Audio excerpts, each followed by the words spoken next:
بسم الله الرحمن الرحيم السلام عليكم ورحمة الله وبركاته وعنا ونكسن داوداشا قيمة هي قدرتنا نغمضان ميل والبواد جوكتان halkani waa marqaati TV kusoo dhawaada barnaamijkeena falanqeynta xogta caalamka waa qaybta saddexaad oo aan idin soo gudbinayno maanta oo ay taariikhdu ay ku beegan tahay 13 June sanadka 2023 daawadaal barnaamijkeena qaybtan waxaynu ku falanqeyn doonaa haddii Allah awood leh uu raali ka noqdo madaxweynaha Ruushka Vladimir Putin oo goordhow shir jiraa'id qabtay kana hadlay arrimo waaweyn oo ku saabsan xaaladda waddanka Ukraine dagaalka ka soconaya dalkaasi duqeymaha lagu burburiyay biyo xireenkii Kakhovka iyo sidoo kale arrimo la xiriira qorshooyinka Ruushka ee ku wajahan dagaaladan iyo guulo uu ka sheegtay inay burburiyeen inta badan gaadiidkii dagaalka reer galbeedka Ukraine ugu deeqeen marka la soo dhawaada daawada fadlan haddii aad nagu cusub tahay nagu soo biir muuqaalkan noo share garay oo dhanka Facebook haddii aad naga daawanayso soo follow garay YouTube haddaad nagala socotana subscribe noo saar channelka furana gambaleelka si aad ugu noqoto daawadeen ugu horeeya mahadsanid barnaamijkaynu guda galinaa madaxweynaha waddanka Ruushka Vladimir Putin ayaa goordhow qabtay shir jiraa'id oo uu kaga hadlayay arrimo badan oo ku saabsan xaaladda guud ee dagaalada ka soconaya waddanka Ukraine iyo guulaha ay gaareen ciidamadiisa ugu horeen madaxweynaha Ruushka Putin waxa uu sheegay in ujeedka laga leeyahay howlgalkan uu sii socon doono waa howlgalka military ee ciidamadiisu ay ka wadaan waddanka Ukraine waxaana uu sheegay in ay jiraan hadafyo badan laakiinse sidaas daraadeed la gaari doono maalmaha soo socda natiijooyin wax ku ool ah waxa uu ka hadlay sidoo kale arrinta ku saabsan weerarada soo noqnoqday ee dalkiisa isaga oo sheegay in weli aan la gaarin go'aan ah in nidaamyo difaac laga dhex sameeyo gudaha waddanka Ukraine taasoo uu kala jeedo in weerarada lagu qaado Ruushka laga dhex difaaco Ukraine waxaana taas ay noqon kartaa in ciidamo dheeraad ah la soo geliyo waddanka Ukraine nidaamyo difaac oo adag lagu xiro gudaha waddankaasi sidoo kalena lala socdo guud ahaan dhaqdhaqaaqa hawada iyo dhulka waddanka Ukraine xitaa dhanka badda madaxweyne Putin waxa uu sidoo kale sheegay in Ukraine ay soo qaaday weerar rogaal celis ah afartii bishan oo uu tilmaamay in uu ahaa mid aad u xoogan oo ay ka soo qaadeen dhowr jiho laakiinse waxa uu sheegay wixii gaaray inay la mid ahaayeen musiibo ku dhacday Ukraine isagoo tilmaamay in ay burburiyeen oo ay gubeen gaadiid badan oo reer galbeedka uu leeyahay oo weerarka qayb ka ahaa waxa uu sheegay in marka la fiiriyo qasaaraha soo gaaray ciidamada Ruushka ay ka badan 10 jibaar ay noqonayaan ciidamada waddanka Ukraine qasaaraha soo gaaray 160 taangiyo iyo gaadiid kale oo dagaal ayuu sheegay inay burburiyeen iyo sidoo kale konton nidaamyo oo reer galbeedku ay u soo dhiibeen Ukraine si ay ugu la dagaalanto ciidamada Ruushka madaxweyne Putin hadalkiisa isaga oo sii wata waxa uu sheegay in ay burburiyeen ka dawlad Ruush ahaan 25 ilaa iyo 30% gaadiidka gaashaaman ee reer galbeedku ay soo siiyeen Ukraine taasoo uu tilmaamay in mar walba ay iyagu ku gacan sareeyeen dagaaladii rogaal celinta ahaa ee Ukraine ay soo qaaday waa uu qiray inay jiraan dagaal ama weerar rogaal celis ah laakiin waxa uu tilmaamay qasaaraha ka soo gaaray xitaa sanadkii dagaalka socday in qasaaro taas la mid ah aanu soo gaarin waxay ka dhigan tahay in Ruushka uu mar horeba difaacyo adag sameystay oo uu kula dagaalamayo ciidamada waddanka Ukraine iyo sidoo kale in uu la socday qorshooyinka ka dhanka ah ee isaga ama Ruushka ee ay maleegayeen reer galbeedka iyo dawladda Ukraine madaxweyne Putin waxa kale uu soo hadal qaaday daawadayaal arrinta ku saabsan burburkii loo geystay biyo xireenkii Kakhovka waxa uu sheegay in Ukraine ay dhowr gantaal oo nooca Himariska loo yaqaano ay la beegsadeen biyo xireenkaas iyagana ay burburiyeen oo aanay jirin wax burburin ah oo ay sameeyeen Ruushka ama ciidamada Ruushka ee halkaasi joogay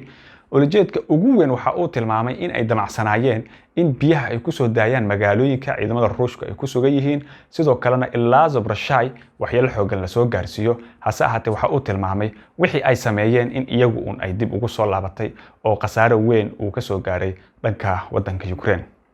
mar uu la hadlayay reer galbeedka madaxweyne Putin waxa uu sheegay in ilaa iyo hadda lagu mashquulsan yahay in la sii horiyo colaadda ka soconaysa waddanka Ukraine waxaana uu tilmaamay in Ruushka waxa uu wada aanu ahayn duulaan balse ay tahay howlgal military oo lagu nidaaminayo ammaanka guud ee dalkiisa sidoo kalena hadafyo ama ujeedooyin gaar ah laga leeyahay howlgaladaas markii ay dhamaadaanna si toos ah loo shaacin doono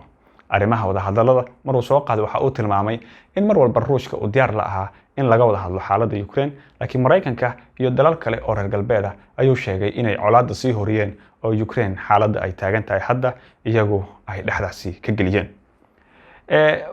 weli sidoo kale madaxweynaha waddanka Ruushka Vladimir Putin oo hadaladiisa sii wata waxa uu ku hanjabay inay sii wadi doonaan dagaalada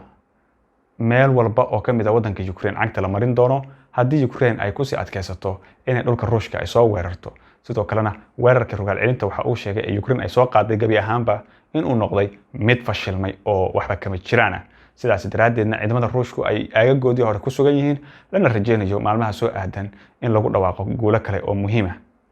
waxyaabaha kale ee la yaab kale oo madaxweyne Putin ka hadlo waxa kamid ahaa arinta ku saabsan nidaamyada difaaca ee Ukraine la dhigay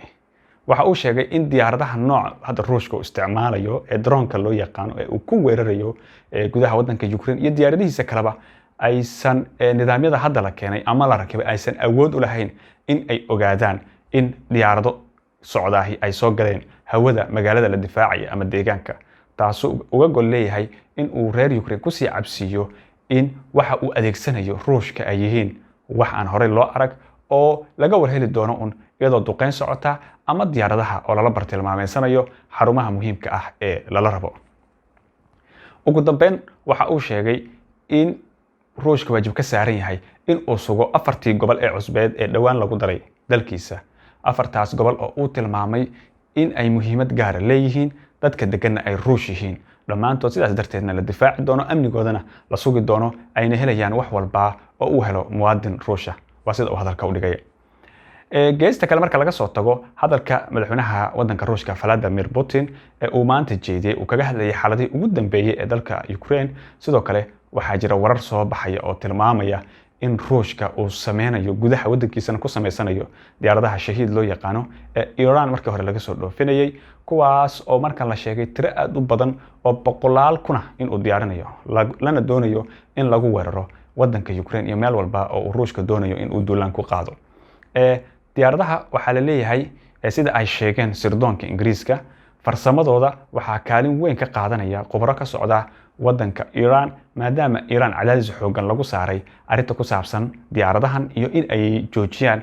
taageerada ay siiyaan Ruushka taasi bedelkeeda qorshahan waa uu bedelay Ruushka waxaana uu ku bedelay in diyaaradaha aan la soo dhoofin laakiin lagu sameeyo gudaha dalkiisa waxay ka dhignaan doontaa marka in tiro ka badan kuwii hore ee uu haysan jiray uu heli doono waayo diyaaradahan wax badan ay dagaalada ka qabteen sidoo kalena magaalooyin iyo xarumo waaweyn ayaa lagu bartilmaamsaday sirdoonka Britain waxa uu leeyahay ulajeedka Ruushka diyaaradahan uu xoojinaya ama u badsanayo waxa ay tahay in uu yareeyo qasaare soo gaari lahaa gaadiidkiisa kale ee dagaal iyo sidoo kale qasaaraha nafeed in la yareeyo sababtoo ah diyaaradaha waxa ay ka dagaalami karaan ama ay beegsan karaan meelo ay ku sugan yihiin kumanaan askari iyadoo aan loo dirin hal askari oo Ruusha sida muuqata xaaladaha dagaalka ee waddanka Ukraine kor ayay u sii kacayaan magaalada Zaporizhzhia nawaaxigeeda dagaal ayaa ka soconaya banaanka magaalada Bakhmutna sidoo kale waa lagu dagaalamaya oo xaaladda meel adag ayay sii gaaraysaa dagaalka waxaa la saadaalinayaa maalmaha soo aadan in uu noqdo mid ka sii dara oo meesha hadda uu joogo meel ka fog gaara haddaba daawade maxay kula tahay aragtidaada qaybta hoose commentiga inoogu reeb barnaamijka falanqaynta xogta caalamka ka daawanaysaan Marqaati TV qaybta wanaagta barnaamijkan xigeentan ku kulmeyno nabadgelyo assalaamu calaykum wa rahmatullaahi wa barakaatuh